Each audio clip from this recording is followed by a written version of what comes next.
ரசூலுல்லாஹி ஸல்லல்லாஹு அலைஹி வஸல்லம் காலத்திலே நடந்த ஒரு விஷயத்தை பாருங்கள். எப்பொழுதும் தற்பெருமை என்பது சில பொழுது உங்களுக்கு உங்களை வச்சு மட்டும் வராது, உங்களோட சொத்தை வச்சு வரும். அதாவது அது உங்களுக்குள்ளே இல்லை, வெளியே இருக்குது, அதை வச்சு வரும். குடும்பத்தை வச்சு வரும், மனைவியை வச்சு வரும், பிள்ளையை வச்சு வரும். எதெல்லாம் வச்சு என்ன செய்யும் வரலாம், வெளிரங்கமான நிகழ்வுகளை வச்சு வரலாம். பார்க்குறோம், சஹாபாக்கள் பத்ர் யுத்தத்தில் கொஞ்சம் பேராக இருந்தாங்க. அவங்களுடைய டோட்டல் நம்பிக்கையும் எப்பயும் கொஞ்சமாக இருந்தால் யாரில் நம்பிக்கை நமக்கு அதிகமாக இருக்கும்? உண்மையான இறையச்சம் இருந்தால் அல்லாஹ்ல தான் என்ன செய்யும் நம்ம நம்பிக்கை அதிகமாக. இப்போ பத்ர் யுத்தத்தில் அப்படி நல்ல நம்பிக்கையோடு இருந்தாங்க. ஹுனைன் யுத்தத்துக்கு வார நேரத்தில் ஏற்கனவே எல்லாரும் வெற்றி, இந்த சகீஃப் ஹவாஸின் என்ற 2 கோத்திரங்களை தவிர அந்த யுத்தம் முழுமையாக என்னது, அதாவது வெற்றி அடைந்து இப்போ அவங்களுக்கு எதிரான யுத்தம் தான் ஹுனைன் யுத்தம். இந்த ஹுனைன் யுத்தத்தில் மக்கள் பார்க்குறாங்க, எப்படி இந்த பக்கம்லாம் பார்க்குறாங்க, க்ரௌடுன்னா அப்படி க்ரௌடு. யுத்த காலத்தில் பல்லாயிரக்கணக்கான மக்கள் யுத்த காலத்தில். அது அவங்களுக்குள்ள ஒரு திருப்தி என்ன, இப்போ நம்ம பத்ர் யுத்தத்திலேயே நம்ம வெற்றி கொண்டோம், இதில் நான் நினைக்கலாமா மோதலாமா அவங்களுக்கு? பத்ர் யுத்தத்தில் நம்ம பத்ர் யுத்தத்தில் வெற்றி கொண்டோம் அப்படின்னு நினச்சிதான் வரல. நான் உங்களுக்கு விளங்கப்படுத்துகிறேன், விளங்கிட்டா?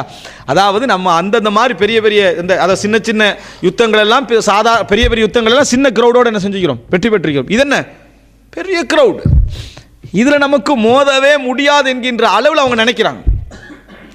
அல்லாஹு தஆலா மிக மிக மிக வெறுக்கக்கூடிய ஒரு விஷயம் தான் இந்த பெருமை. அதாவது இந்த ரசூல் ஸல்லல்லாஹு அலைஹி வஸல்லம் சொன்னார்களே, அல் கிப்ரியாஉ, அதாவது ரிதாய், பெருமை என்பது எனது மேலாடை. பெருமை என்பது எனது மேலாடை. ஃபமன் நாஸஅனி ஃபீ, யார் பெருமை அடிக்கிறோம் அதில் போராடுற மாதிரி, அதை களைவதற்கு போராடுவது போலேன்னு ரசூலுல்லாஹ் ஒப்பிட்டார்கள். அந்த அளவுக்கு ஒரு மோசமான செயல். இப்போ இவர்கள் அந்த ஒரு சாதாரண ஒரு தற்பெருமை வந்த உடனேயே ஒன்றுமே காட்டிக்கல, உள்ளத்தில் ஒரு தற்பெருமை. இது செகண்டுக்கு ஏற்பட்டதா, காலங்காலமாக ஏற்பட்டதா? இது அந்த செகண்டுக்கு ஏற்பட்டது, அது அந்த நிலைமையில் ஏற்பட்டது. அல்லாஹ்வுக்கு பிடிக்கல, அது அல்லாஹ் தஆலா பிடிக்கல. பாருங்க, அல்லாஹ் தஆலா யாருக்கு நிஅமத் அதிகமாக வழங்கிக்கிறானோ அவர்களை அவசரமாக தண்டிப்பான், அவர்களை அவசரமாக தண்டிப்பான். யாருக்கெல்லாம் நிஅமத்துக்களை குறைய கொடுத்து, அறிவை குறைய கொடுத்து அவங்களுக்கு லேட் ஆக்குவான். இல்லைன்னா காலாகாலமாக தற்பெருமைன்றது நம்ம உள்ளத்தில் ஏற்பட்டுக்கிட்டு தான் இருக்குது. எங்களுக்கெல்லாம் அப்படி ஒரு சோதனை அல்லாஹ் தரல. நபித்தோழர்கள் அந்த செகண்டுக்கு தான் நினைச்சாங்க, உடனே அல்லாஹ் என்ன செஞ்சான், கண்டிச்சாண்டா. அவங்கள அல்லாஹ் விரும்பலைன்னு அர்த்தம் இல்லை, அவங்கள அல்லாஹ் அதிகமாக விரும்புகிறான்னு அர்த்தம். அதனால தான் இமாம் இப்னுல் ஜௌஸி ரஹ்மத்துல்லாஹி அவர் சொன்னார்கள், அல் மஅசியத்து பஅதல் மஅசியா அஸாப். ஒரு பாவம் செஞ்ச பின்னால் மறுபடி பாவம் செய்கிறீங்கன்னு சொன்னால் அது உங்களுக்கு அஸாப்னு அர்த்தம். இறைவனுடைய ஒரு பாவம் செஞ்ச பின்னால் அடுத்த பாவம் செய்கிறதுக்கு உங்களுக்கு எந்த ஒரு டிஸ்டர்பும் இல்லாமல் சான்ஸ் கிடைக்குதுன்னா அல்லாஹ் உங்களை தண்டிக்கிறான்னு அர்த்தம். ஒரு பாவம் செய்த உடனேயே உங்களுக்கு பெரிய சோதனை விழுந்து உங்களுக்கு எதுவுமே செய்ய முடியாத நிலைமை வந்தேன்னா அல்லாஹ் உங்களை விரும்புகிறான்னு அர்த்தம். அல்லாஹ் தஆலா உங்களை விரும்புகிறான்னு அர்த்தம். இந்த இடத்துல அவங்க அதை செய்த உடனேயே அல்லாஹ் தஆலா தண்டிக்கிறான்.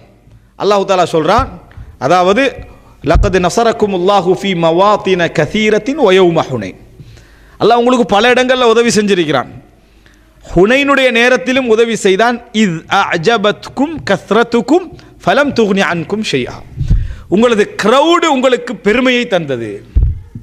உங்களோட க்ரௌடு இருக்குது, உங்களுக்கு பெருமையை தந்தது. உங்களுக்கு அந்த க்ரௌடு பெருமையை தந்துட்டு அல்லாஹ் ரிசல்ட்டை சொல்கிறான், என்னடா ஃபலம் துக்னி அன்கும் ஷைஆ. பெருமையை தந்த உங்களுக்கு அது எந்த பிரயோஜனத்தையும் தரல என்றான். பெருமையை தந்த எது உங்களுக்கு எந்த ஒரு பிரயோஜனத்தையும் தரவில்லை அப்படின்னு அல்லாஹ் தஆலா சொல்கிறான். அப்போ அல்லாஹ் என்ன செய்கிறான்னு சொன்னால், அந்த க்ரௌட் என்ற பெருமிதத்தை அங்கே உடைச்சி காட்டினான்.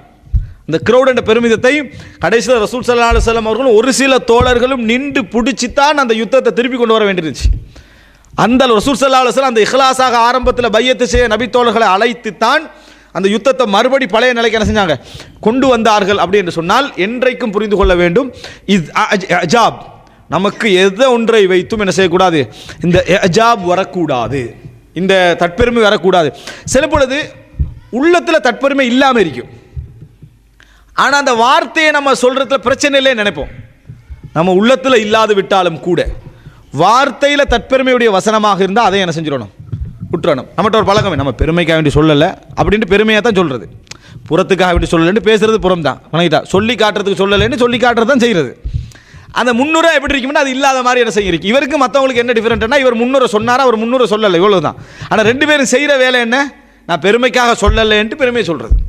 அப்போ எனவே மிக கவனமாக இருந்து கொள்ள வேண்டும் என்னன்னு சொன்னால், நம்மை அதாவது தற்பெருமை ஏற்படுத்தக்கூடிய செயல்கள் ஒன்றாக நமக்கு சூழ உள்ள க்ரௌடு, பொருளாதார இவைகள் கூட என்ன செய்யலாம், அமையலாம். இது ரசூல் ஸல்லல்லாஹு அலைஹி வஸல்லமுடைய வாழ்நாளில் ரசூல்லாங்க தற்பெருமை அந்த அடிக்கலை.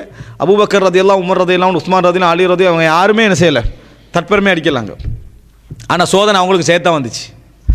சோதனை அவர்களுக்கும் சேர்த்து தான் என்ன செய்தது வந்தது என்பதை நம்ம புரிந்து கொள்ள. எனவே நாம் போகிற இடத்துல நம்மளோட ஒரு 10-20 பேர் தற்பெருமையோடு உள்ளவர்கள் இருப்பார்களாக இருந்தால் அது யாரை சேர்த்து பாதிக்கும், எங்களுடைய பயணத்தையும் சேர்த்து என்ன செய்யும், பாதிக்கும் என்பதை நாங்கள் புரிந்து கொள்ள வேண்டும். எனவே இது மிக பிரதானமான 3வது பகுதி. சுன்னா இந்த அஜாப், அதாவது க்ரௌட் என்கின்ற சிந்தனையை, நம்மட்டுள்ள பலங்களை பற்றிய நம்பிக்கையை சுன்னா என்ன செய்து மிகவும் கடுமையாக எச்சரிக்கிறத பார்க்கிறோம். யூதர்கள் ஒரு கோட்டையை என்ன செஞ்சிருந்தாங்க, அவங்களுடைய புல் பாதுகாப்புமே என்ன இருந்தால் கோட்டை தான். அந்த கோட்டையை பூட்டிக்கிறது. அல்லாஹு தாலா சொல்றான், வதன்னு அன்னஹும் மானிஅத்துஹும் ஹுசூனுஹும் மினல்லாஹ், தங்களது கோட்டை இறைவனை விட்டு எங்களை தடுத்து விடும் அப்படின்னு அவர்கள் நினைத்தார்கள்ன்றான். இறைவனை விட்டு தடுத்து விடும் என்று சொல்லி அவங்க நினைச்சிருப்பாங்களா? அப்போ இறைவன் அந்த வார்த்தையை ஏன் சொல்றான் அப்படி என்று சொன்னால், எங்களுக்கு ஆபத்தே வராதென்று ஒருவன் ஏதாவது ஒன்றை வச்சு நினைச்சான்னு சொன்னால் இறைவனை மறக்கிறான் அர்த்தம். இறைவனை மறக்கிறான் அர்த்தம். அப்போ எனவே இறைவனை அவன் மறந்தான்னு சொன்னால் இறைவனிடமிருந்து அது தடுக்கும் என்று அவர்கள் நினைத்தார்கள். ஆனால் அல்லாஹு தாலா அவர்கள் நினைக்காத புறத்தால் என்ன செஞ்சான், அவர்களை அழித்தான்னு குர்ஆனில் அல்லாஹு தாலா சொல்லி காட்டுகிறான். எனவே சுன்னா எங்களுக்கு கடுமையாக எச்சரிக்கிறது. சுன்னா தற்பெருமையை பற்றி சொன்ன செய்திகள் என்ன? இப்லீஸ் தற்பெருமை அடித்தான், அதனால் என்ன செஞ்சா அழிஞ்சு போனதை நம்ம பார்க்குறோம். ரசூலுல்லாஹி ஸல்லல்லாஹு அலைஹி வஸல்லம் அவர்கள் தற்பெருமையை பற்றி என்ன செய்கிறாங்க, கடுமையாக கண்டிக்கிறார்கள். பாவத்தை விட பெரிய ஒரு பாவமாக என்ன செய்கிறாங்க ரசூல் ஸல்லல்லாஹு அலைஹி வஸல்லம் சொல்கிறாங்க. அதே போல் ஹுனைன் யுத்தத்தில் ஏற்பட்ட க்ரௌடை பற்றி ஏற்பட்ட தற்பெருமை அவங்களை அழிச்சதை பார்க்குறோம். யூதர்கள் அவர்களை கோட்டையை வைத்து என்ன செஞ்சாங்க, நம்மளுக்கு எந்த ஆபத்தும் வராது அப்படின்னு நினைச்சாங்க, அதனால் அழிக்கப்பட்டதை பார்க்கிறோம். ரசூல் ஸல்லல்லாஹு அலைஹி வஸல்லம் இதை விட ஒரு பெரிய ஒரு செய்தி சொன்னாங்க. அதாவது இஅஜாப் பின் நஃப்ஸ், ஒரு மனிதன் தற்பெருமை உணர்வு சில பொழுது மற்றவங்களுக்கு சொல்லாமல் இருக்கலாம், மற்றவர்களுக்கு சொல்லாமல் இருக்கலாம், விளங்கப்படுத்தாமல் இருக்கலாம். உள்ளத்துக்குள்ள இருந்தாலே சில பொழுது மிகப்பெரிய அழிவு வரலாம் என்று ரசூலுல்லாஹ் சொன்னாங்க. ஒரு ஹதீஸ் ரசூல் ஸல்லல்லாஹு அலைஹி வஸல்லம் சொல்றாங்க, ஒரு மனிதன் பனு இஸ்ரவேலுடைய காலத்தில் ஒரு மனிதர் நடந்து போறாரு. நடந்து போற நேரத்தில் அவர் எப்படி இருந்தார்னு சொன்னால், தலையை அழகா நீட்டாக வாரி எழுந்திரியார். ட்ரெஸ்ஸு அப்படி ஒரு அழகான ட்ரெஸ், அந்த ட்ரெஸ்ஸை போட்டுக்கண்டு அவர் நடந்த நட வந்து பெருமையான ஒரு நடை. அதாவது இந்த உலகத்தில் நம்மளை விட்டால் ஆள் இல்லைன்ற ஒரு நடை அவர் என்ன செய்கிறாரு, நடக்கிறாரு. அந்த தற்பெருமை இறைவனுக்கு பிடிக்காமல் அவனை பூமி விழுங்கியதுன்றாங்க ரசூல் ஸல்லல்லாஹு அலைஹி வஸல்லம். எந்த அளவுக்கு என்று சொன்னால், மறுமை வரைக்கும் அவன் உள்வாங்கப்பட்டு கொண்டே இருப்பான் ரசூல் ஸல்லல்லாஹு அலைஹி வஸல்லம்.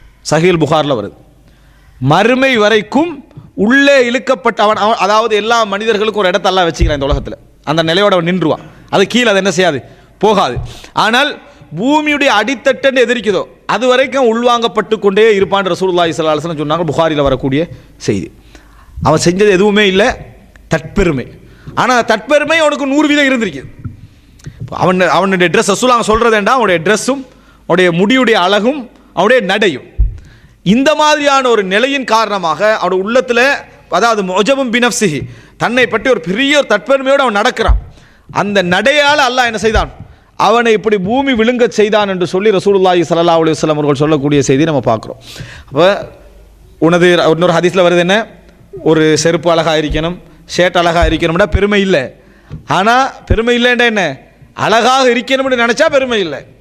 ஆனால் தன்னை விட்டு ஆள் இல்லைன்னு நினச்சான்னு சொன்னால் அது ஒரு பெருமைக்குரிய அடையாளம், அது மிகப்பெரிய ஒரு அழிவை ஏற்படுத்தும் இடத்தை ரசூலுல்லாஹி ஸல்லல்லாஹு அலைஹி வஸல்லம் இந்த ஹதீஸில் என்ன செய்கிறாங்க, சொல்லி காட்டுவதை பார்க்கிறோம். எனவே தற்பெருமை ஒரு மிக மோசமான ஒரு விளைவை நமக்கு ஏற்படுத்தும் என்பதை என்னூடாக நம்ம என்ன செய்கிறோம், பார்க்கிறோம். தற்பெருமைன்றது என்றைக்கும் என்ன செஞ்சிடக்கூடாது, யாருக்கும் எந்த ஒரு வகையிலும் நம்ம உடனே நமக்கு வந்ததுன்னா உடனே அதை நீக்கிக் கொள்ள வேண்டும். நமக்குள்ள குறைகளை பற்றி என்ன செய்யணும், நமக்கு என்ன தவறுகள் இவைகளை நம்ம சிந்திக்க நம்ம பழக வேண்டும். இவ்வளோ பெரிய அழிவை அதை ஏற்படுத்தக்கூடிய ஒரு அம்சமாக அந்த ஹதீஸ் என்ன செய்கிறது, சொல்கிறது.